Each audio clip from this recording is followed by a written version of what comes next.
Can you get stronger in handling life situations? Of course.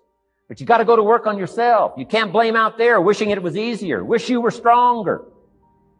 I've been lecturing now for 33 years, and I'm telling you, today versus 33 years ago, I'm better. First time I gave a talk, I stood up, my mind sat back down. I mean, I've been through that whole deal. Opened my mouth, nothing came out for a while. My knees are banging together, the sweat's pouring off my face, I'm shaking like a leaf. It's called terror, in case you haven't tried it as first attempts. But I'm telling you, I got through it, and I did it again, and I got through it, and I did it again, and I got through it. And now, of course, I can lecture for a few hours in one day. People take so much offense to me. You will never learn from people if we always tap dance around the truth. We tap dance around the truth by finding the right words so I don't hurt you because you have thin skin. No, tighten up, people. It's okay. Trust me, it's okay. You might be called nigger one day. It's okay. You might be called some Jewish word or some faggot or gay word. It's okay. Let them call you that. What are you going to do now? They don't own your life. How are you going to control that now? How are you going to flip it upside down and say, Roger that, now I'm going to harness this shit and you'll read about me years from now? How? That's the question. How are you going to do that?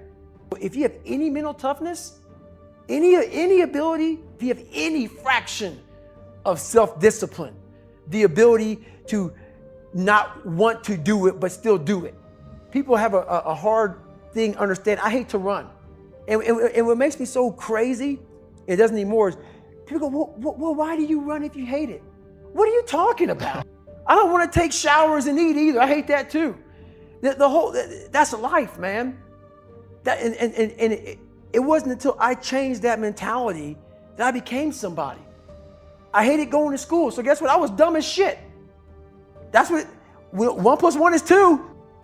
But if you can get through to doing things that you hate to do, on the other side is greatness. That's what people understand. By me running, I am callous in my mind. I'm not training for a race. I'm training for life. I'm training for the time when I get that 2 o'clock in the morning call that my mom is dead or something happens tragic in life. I don't fall apart. I'm training my mind and my body and my spirit so it's all one, so I can handle what life is going to throw at me. Because the life I've lived, it throws a whole bunch at you. And if you're not physically and mentally prepared for that, you're just going to crumble and you're good for nobody. Thicken your skin. Become more of a human being. Don't be afraid of the reflection in the mirror, because that's all you can be afraid of. Once you overcome the reflection in the mirror, you've done it. If you want to live a good, long, flourishing life, you got to push back. You can't just give in. You got to push back. And we're dealing with some serious matters here. We're here to instruct. We're here to grow. We're here to learn. We're here to get the best we possibly can. One ancient novelist said, these are the best of times and these are the worst of times. Right? If you've had a bad week, just sit down and ponder that for a while. Study it. See if you can't pick up some ideas from a poor week and then make a better week. In spite of the winters, in spite of the downturn, the money downturn, the social downturn, the personal downturn, whatever it is, you can develop the courage muscle. You can develop the inspiration muscle. You can develop the dedication muscle. You can get stronger. There isn't anybody here that can't get stronger. Next time we see you, may not even recognize you, how strong you're going to be able to become in language, in style, and personality, the ability to cope, the ability to handle with anything that happens, no matter what happens. People can get unbelievably tough. So the trick for human thriving in the face of suffering and malevolence is strength, not protection. It's a completely different idea. We also know this clinically. We know, for example, that if you treat people with exposure therapy for agoraphobia, which is, roughly speaking, the fear of chaos, I would say, the fear of everything, you don't make them less afraid. You make them braver. It's not the same thing. Because with an agoraphobic, see, what happens to them is the fall. They never conceptualize death and suffering. They're naive, right? It never enters the theater of their imagination, and it's because they're protected from it. But then something happens. This often happens to women in their 40s, because they're the people most likely to develop agoraphobia. Something happens, they've been protected from chaos by authority their entire life. So maybe they had an overprotective father, and then they went to an overprotective boyfriend, and then they went to an overprotective husband. And maybe they were willing to be subjugated to all three of those because of the protection, right? So that's the bargain. They stay weak and dependent, and maybe they have to because that's the only way they can appeal to the person who's hyperprotective, but the price they pay for that is that they're not sufficiently competent. And then something happens in their life, often in their 40s, they develop heart palpitations, maybe as a consequence of menopause. Their heart starts to beat erratically and they think, oh no, death. It's like, well, who are you going to talk to about that? Right? There's no protection from authority for that. Or maybe their friend gets divorced, or maybe their sister dies, or something like that. It brings up the specter of mortality, and maybe the specter of malevolence and mortality, and it brings it up in a way that authority, recourse to authority, cannot solve. And so then they have panic attacks. What happens? They go out, they get afraid, they feel their heart beating, then they get afraid of their heart beating because they think, oh no, I'm going to die, and they think, oh no, I'm going to die, and I'm going to make a fool of myself while I'm doing it and attract a lot of attention. So the two big fears come up: mortality and social judgment. And then they have a panic attack. It's like fight or flight's gone out of control. Very, very unpleasant. Then they start to avoid the places they've had a panic attack. Then they end up not being able to go anywhere. So then Tiamat has come back, right? A huge monster, a little victim. And so what do you do with them? Well, there's no saying, no, there's no Tiamat. That's done, right? Their naivety is over. They've had a direct contact with the threat of mortality and social judgment. They've met the terrible mother and they've met the terrible father. And there's no going back. There's no saying, oh, the world is safe. It's not safe. Not at all. It's not safe. The fact that you think it's safe means that you were living in an unconscious bubble that was sort of provided to you by your culture. It's a gift. And now that's been shattered. And so now what do you do? Well, the answer is you retreat until you're in your house and there's nowhere you can go. You're the ultimate frozen rabbit, right? And your life is hell because you can't function. The alternative is, let's take apart the things you're afraid of. Let's expose you to them, carefully and programmatically. And then you'll learn that you're actually tougher than you think. You never knew that. And maybe you didn't want to take on the responsibility because, people play a role in their own demise, so to speak. When you had opportunity to go out and explore or withdraw because you were afraid, you chose to withdraw because you were afraid. So it's not only that you were overprotected often, it's that you were willing to take advantage of the fact that you were overprotected and run back there whenever you had the opportunity. So maybe you're a kid in the playground, right? And you're having some trouble with other kids. And in the back of your mind, I should deal with this myself. But you go and tell your mom and get her to intervene. And you know that that's not right. You know that you're breaking the social contract. But it's easier. And so that's what you do. You run off to an authority figure and hide behind the great father, right? Roughly speaking. Well, the problem with that is you don't learn how to do it yourself. So then you have to relearn it painfully when you're 40. So then you take people out. You say, well, what are you afraid of? Rank it from 1 to 10. So 10 is, make a list of 10 things you're afraid of. The thing you're least afraid of, we'll call number 10. So we'll start with that. Okay, well, I'm afraid of elevators. Okay, well, let's look at a picture of an elevator. Let's have you imagine being in an elevator. Let's go out to an elevator and let you watch the terrible jaws of death open, because that's how you're responding to it symbolically, right? And you're going to do that at the closest proximity you can manage. You find out, you go do that, it works.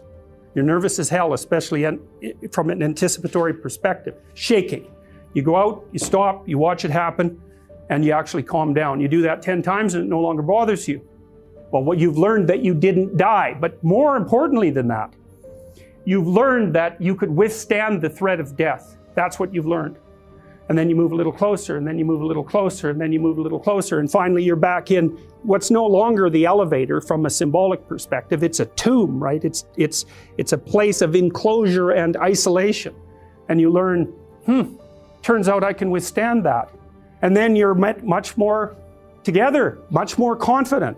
And that's often one of the things that often happens in situations like that. I've seen this multiple times, is that if you run someone through an exposure training process like that and toughen them up, they'll often start standing up to people around them in a way they never did before, because they wouldn't stand up for themselves before because they weren't willing to undermine the protection.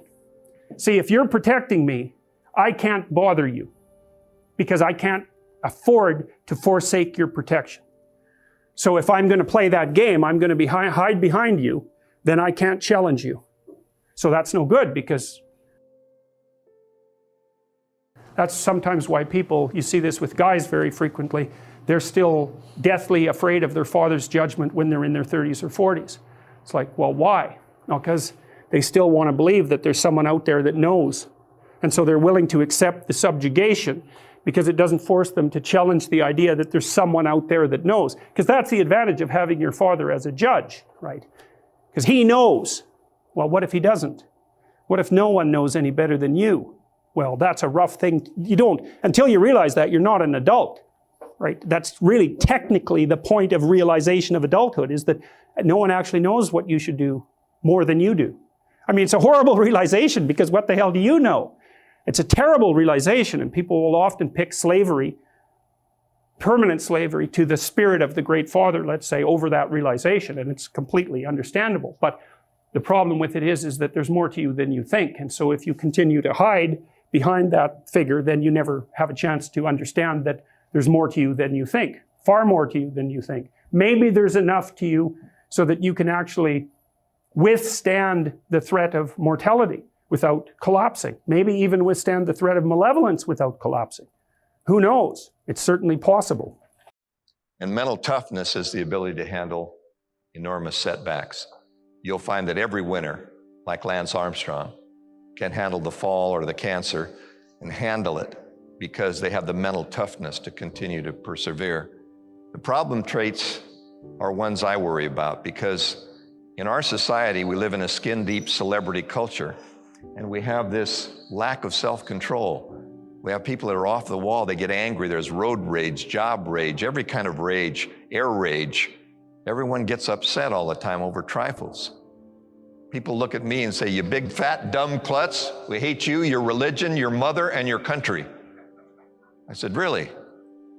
That's interesting, I'll give that some thought, maybe. We hate you. You got a big nose, big ears, buck teeth, and you're not as good as Tony Robbins. I said, I'm into a self-improvement program and need lots of encouragement. Thank you. They said we didn't mean it as encouragement. I said, that's okay, I took it that way anyway.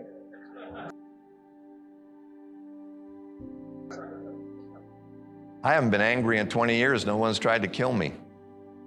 The only way I get angry is if they're victimizing some young child or somebody who's in need. I get angry with victimizing, but I don't get angry with people who say things. I mean, people differ all the time. So don't worry about any of that. Lack of self-control. Inflexibility is when you're so narrow that everyone's wrong because you think you're right. If I've learned anything, it's to be flexible, to accommodate opinions without having to embrace them. The most difficult thing in our society is over-emotionality, because it's difficult to change, because it's usually either a combination of inborn, but especially as young children. What I really worry about are homes that get all upset and fly off the handle and start arguing and get this big off-the-wall kind of thing. Emotionality should be no problem, can do. You see the accident, you pull out the flares, you direct the traffic.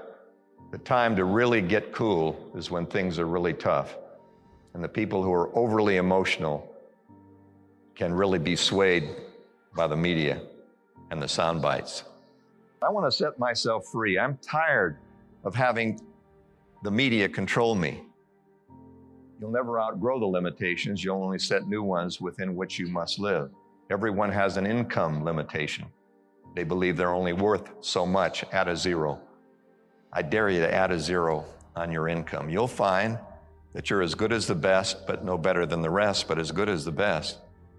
If you can separate your limits, which are age, maybe physical characteristics, limitations are psychological. And of course, the ones we place on ourselves are the biggest ones of all. I've always said that POW, prisoner of war, Prince of Wales, putting on weight, power of women, psychology of winning. POW is a bumper sticker. It doesn't mean anything unless you have experience with it. Little boy looked at POW, P-O-W, he went, pow. I said, yeah, pow to you, P-O-W, Prince of Wales to me. He said, putting on weight to you, sir. You are who you were until now. You will become what you've learned this weekend over 250,000 hours of past conditioning if you're 40. So if you're 40 years old, you'll get 12 hours over 250,000. You will not have a life-changing experience unless you reorganize the iceberg, the denominator. View where you came from differently than you now view it. Failure is fertilizer. It's a learning experience. Don't wallow in it, grow from it. Never carry failure forward. It's an event, not a person.